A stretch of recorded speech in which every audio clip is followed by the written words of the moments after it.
quick disclaimer, if I look a little bit greasy or sweaty, it's about 38 degrees Celsius outside, so just letting you know.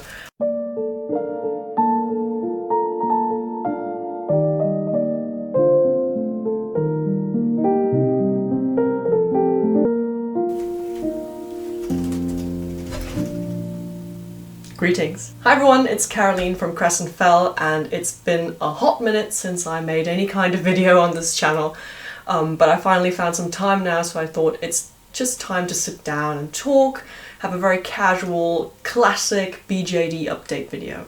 So that's exactly what this is going to be. First of all, we're going to talk about why I was absent for the past 7 months. Then I'll give you guys a few updates, what's happening on the BJD side of things, and then talk about some journal stuff, give you guys a short update on that, and then talk about some other hobbies I've been getting into lately. It's a lot to talk about, but I'm really excited to finally be doing this again. So yeah, let's begin. Okay, so let's start off with something really easy. Obviously I've been missing in action for the past 7 months, ever since my last video. Of course, where I tried to set myself a good intention of trying to keep up regular uploads throughout the year, that just didn't happen, and there are 3 main reasons for it. First of all, I was really busy. Life and uni and everything got in the way. I had a few exams, so I knew that January I wasn't going to come back to YouTube immediately. February ended up being super busy again, and then March kind of things happened in the world and I didn't really feel like setting aside time to come on this platform and talk about dolls because I was mentally so preoccupied with everything else. It was just a lot, and if I can find it, I know this meme or this image was circulating a lot on Instagram back then, and it's still very true right now. So yeah, that's the first main reason. Life just got in the way. Second big reason was I had 2 other big video projects that I really wanted to complete before I would allow myself to come back and do something casual, do something for myself, do some video editing and video projects for my YouTube channel, which for me is just a hobby, it's just a pastime, right? Something I do in my free time. So that all took a lot of time. And the third reason I didn't come back to my BJD YouTube channel to talk about any of my BJDs is that nothing really happened BJD-wise the last 7 months.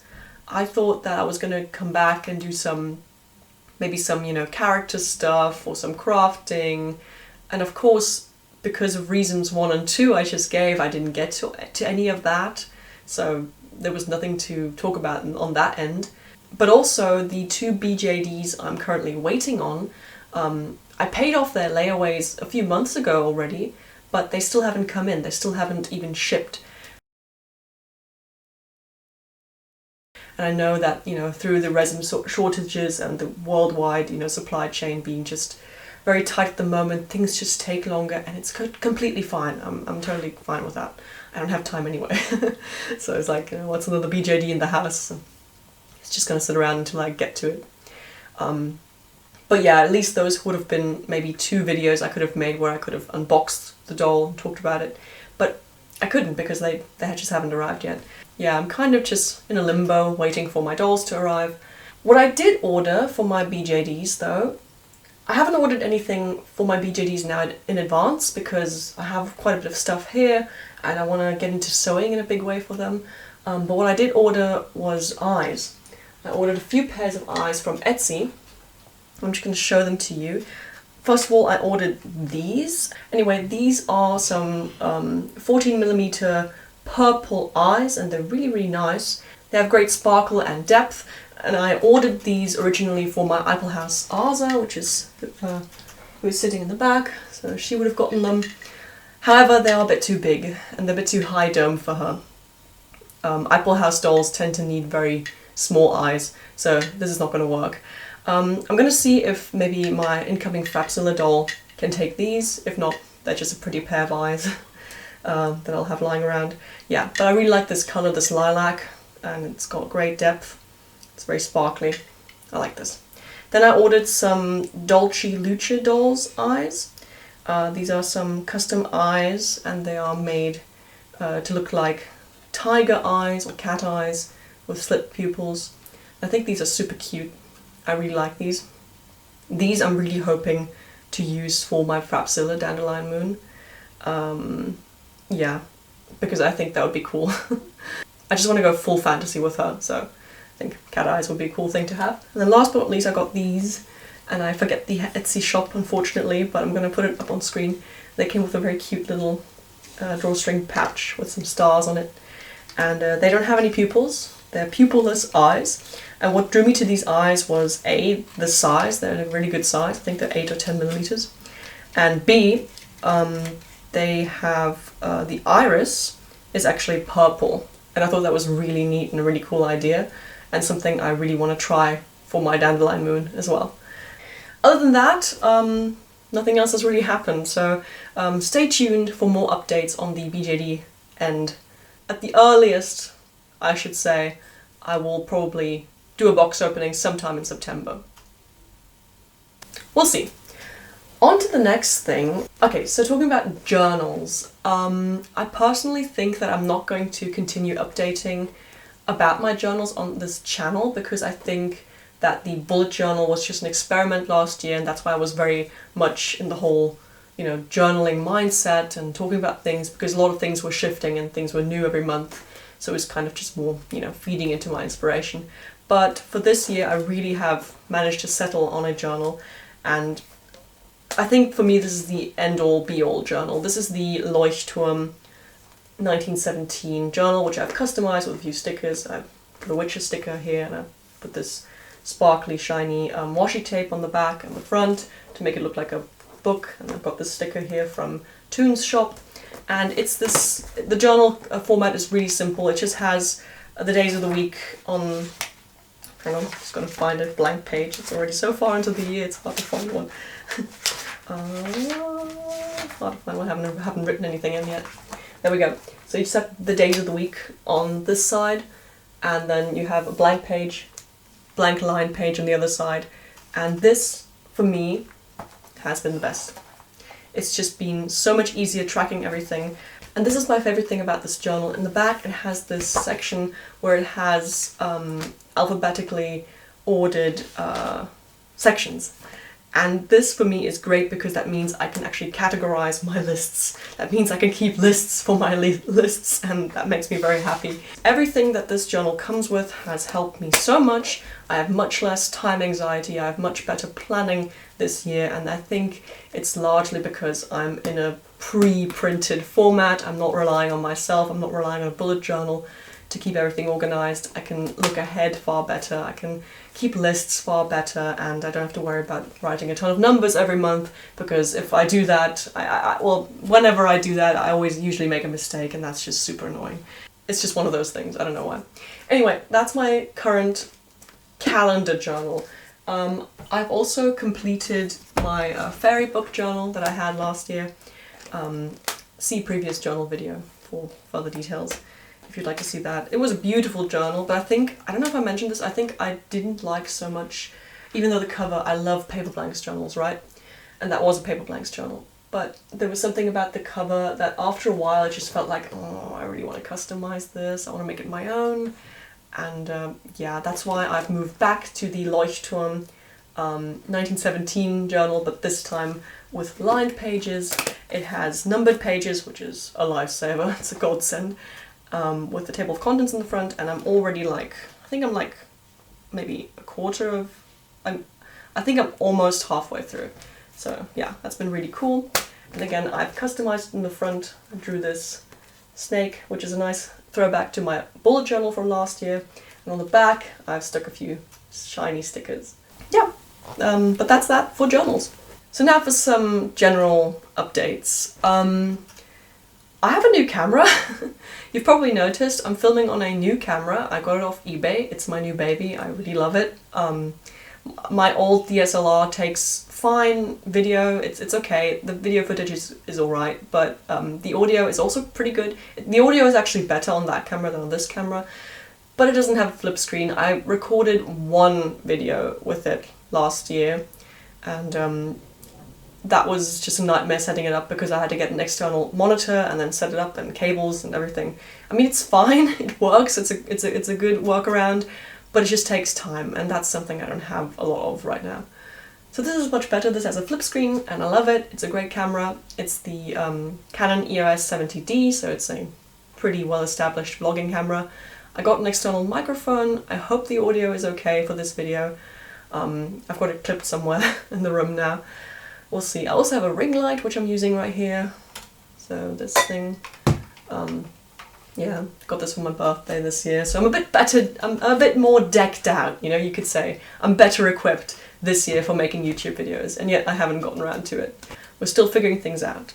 But I think this could be a comfy space to come and talk with you about stuff and things and dolls, mainly dolls.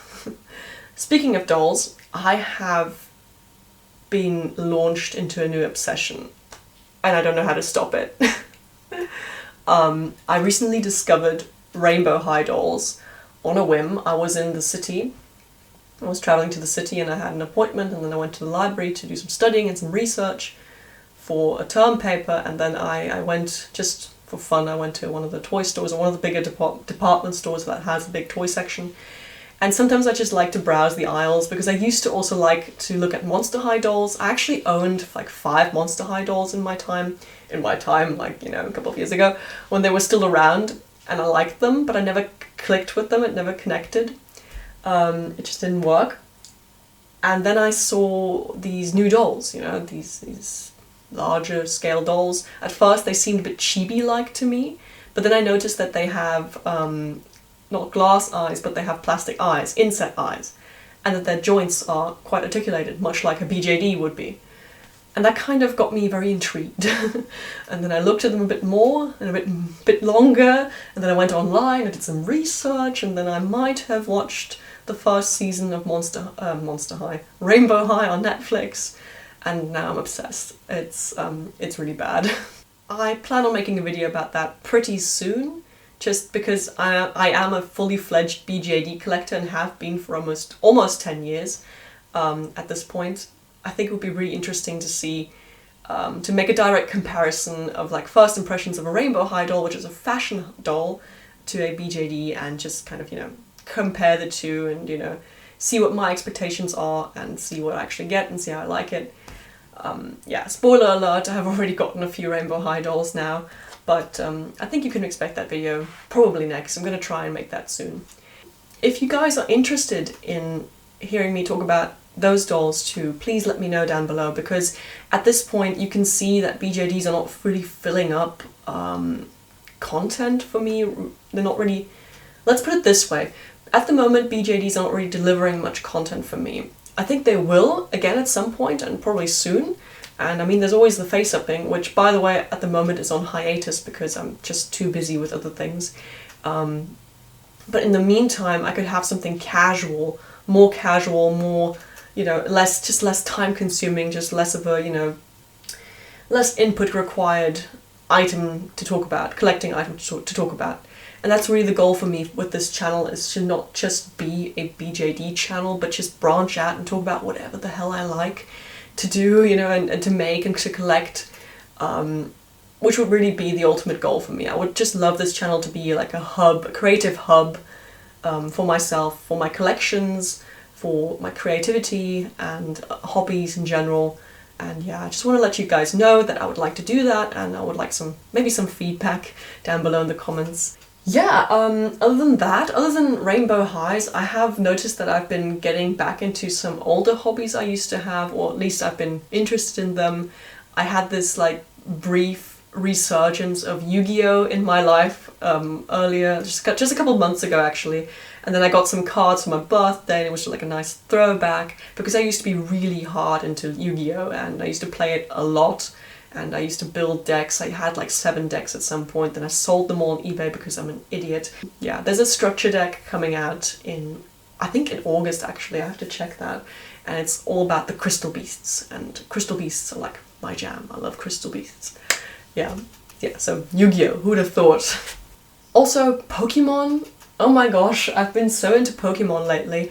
I think it's actually because I've started to play the game Temtem, and Temtem, if you don't know, is just a knockoff of Pokemon. It's a new Pokemon-inspired game, a Pokemon-esque game, you could say. And it follows the same principles. You're just this young kid who starts collecting these, monsters, and you can catch them using devices. In Temtem it's cards, in Pokemon it's Pokeballs. And I've just been really inspired by Pokemon again lately.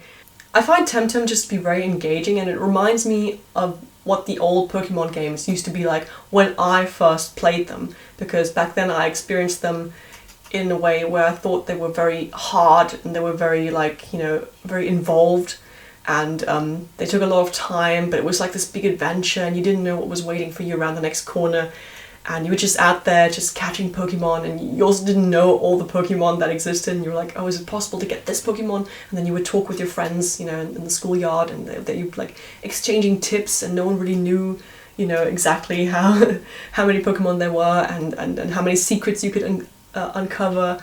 And then there were some Pokemon that were just rumoured to exist in the game, but you didn't really know if you could get them. Stuff like that. I don't know, Temtem reminds me of that. And Temtem has also a great difficulty level, which I think is a bit lacking in the newer Pokemon games. I find them to be too easy.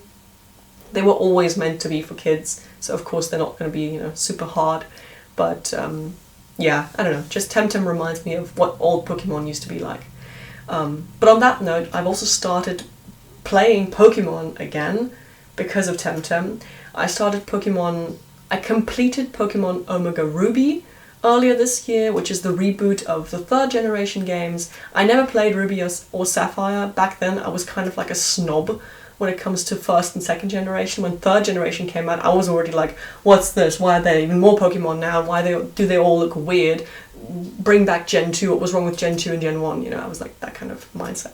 But by now I'm just like, it's Pokemon, and I would kind of want to relive all the games I missed out on. So I started playing Moon, but it didn't really grip me, and then I decided on a whim to start a Pokemon Nuzlocke, which I've been playing now for a few hours. I think I've got like 10 hours into the Nuzlocke now.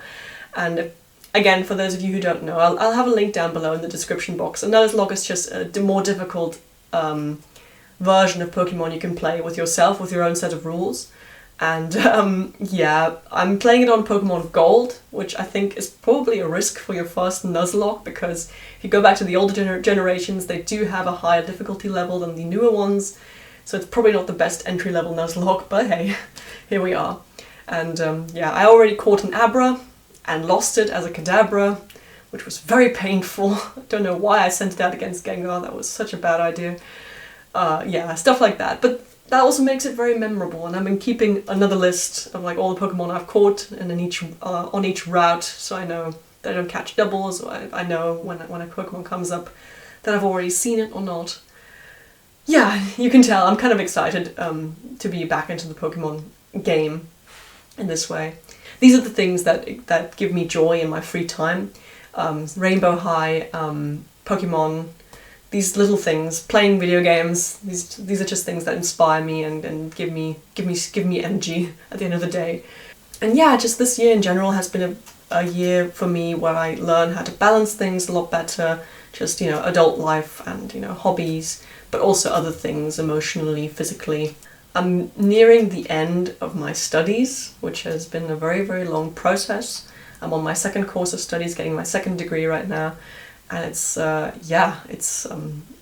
of dawning on me that it's going to be over soon, like in a year from now it's going to be over, and it's going to be like, here's this new section of life you're going to get thrown into, and I'm kind of nervous for it, but also just, trying to enjoy the moment, which is also probably why I haven't been super motivated to get on YouTube and film stuff. I don't know, it's always a combination of many different factors. That's why I wanted to talk about the 3 biggest points that kept me from sharing on YouTube and kept me from sitting down filming. So what's next? Expect an update about the BJDs soonish. Whenever they come in, I will have a box opening up for each of them, one for Dandelion Moon and one for the Dollstown body. Those of you who follow me on Instagram know that I've been a bit more active over there, so if you'd like to see a bit more regular updates from me, I am semi-frequently active on Instagram. I do upload some doll pictures and Faceup pictures, and I do post in the stories. So yeah, that's where you can find me. My handle is @ShinyPawPrint. Then I think I'll have at least one video talking about Rainbow High dolls up for you, because I think that would be fun, and I'm really just inspired by them right now. Yeah, but other than that, I think we're at the end of the video, so thank you so much for watching. If you liked this video and you'd like to see more, please consider subscribing. Makes me very happy. You can also leave a like on this video if you don't feel like interacting in the comments. Just leave a like so I know that you liked it and you enjoyed and you're looking forward to whatever comes. Take care of yourselves, have a great day, have a super great summer holiday if you're on summer holidays. I know it's very hot right now, but try to stay cool, stay breezy, and stay creative. And yeah, I'll talk to you guys very soon. Bye!